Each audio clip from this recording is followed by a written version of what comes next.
Setidaknya ada 4 hal yang harus kita introspeksi, mawas diri, kita hisab, kita hitung tentang perjalanan hidup dan kehidupan kita, khususnya terkait semenjak akil balik sampai saat ini.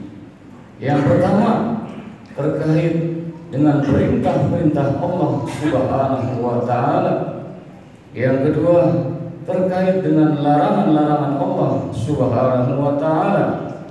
Yang ketiga terkait dengan aneka nikmat-nikmat karunia Allah, sudah tepatkah kita gunakan di jalan yang diridhoinya?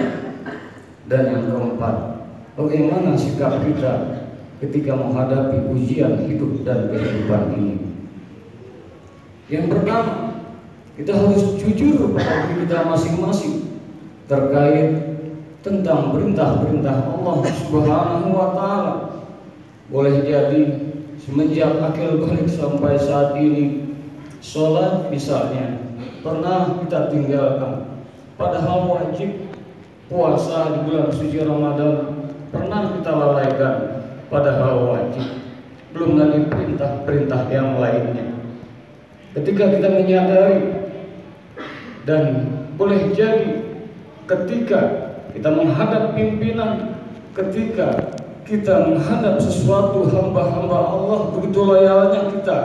Akan tetapi ketika azan berkumandang, ketika panggilan sholat, hayya 'alas shalah, hayya 'alal falah, boleh jadi bukan hanya sekedar santai, bukan hanya sekedar mengulur-ulur waktu, akan tetapi kadang kita sering meninggalkannya. Mohon ampun kita pada Allah Subhanahu wa Ta'ala. Yang kedua, terkait larangan-larangan Allah Subhanahu wa Ta'ala. Tahun hendak berganti, maka boleh jadi dalam hidup ini maksiat munkarat sering kita lakukan. Dosa-dosa besar ataupun dosa-dosa kecil pernah menjadi jiwa keseharian kita.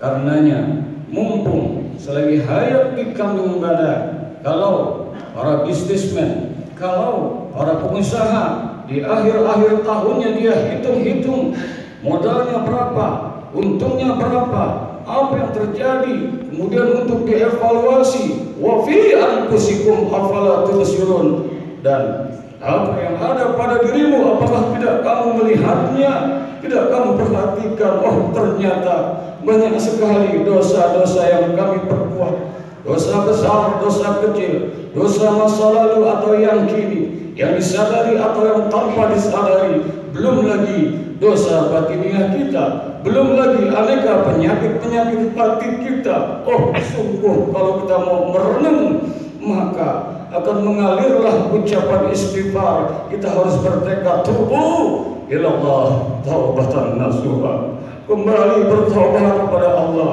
dengan taubatan nasuha. Ma'asyiral muslimin, hafizakumullah.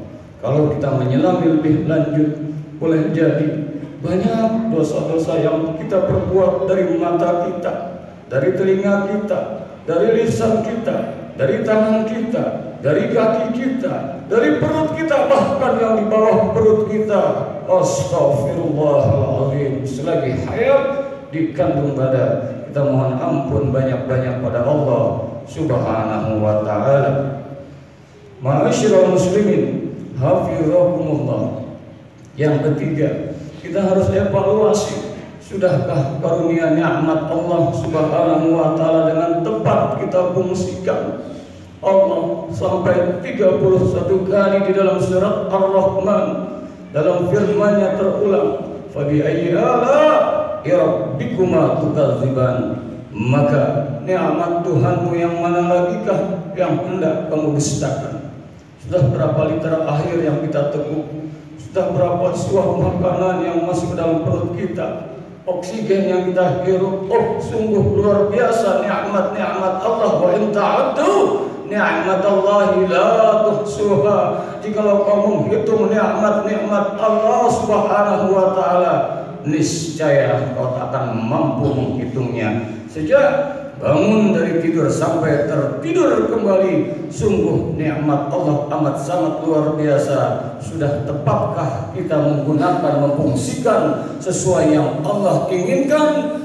Maka kalau kita merenung lebih lanjut dalam sebuah firman-Nya, wa qalilum min ibadiyasy syakur, dan sedikit sekali hamba-hambaku yang pandai bersyukur.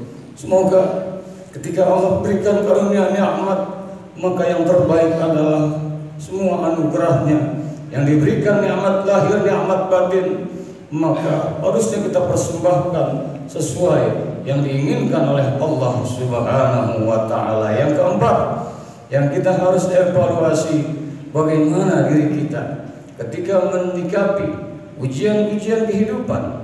Datang musibah, datang bencana, datang kekurangan harta, diuji kita, fitnah dan lain sebagainya. Sudah tepatkah diri kita mensikapinya sesuai dengan perintah-perintah Allah yang terdapat di dalam Al-Quranul Karim maupun hadis dan sunnah Nabi kita Muhammad sallallahu alaihi wasallam. Akhirnya kita harus menyadari bahwa suatu saat kita akan tinggalkan dunia ini.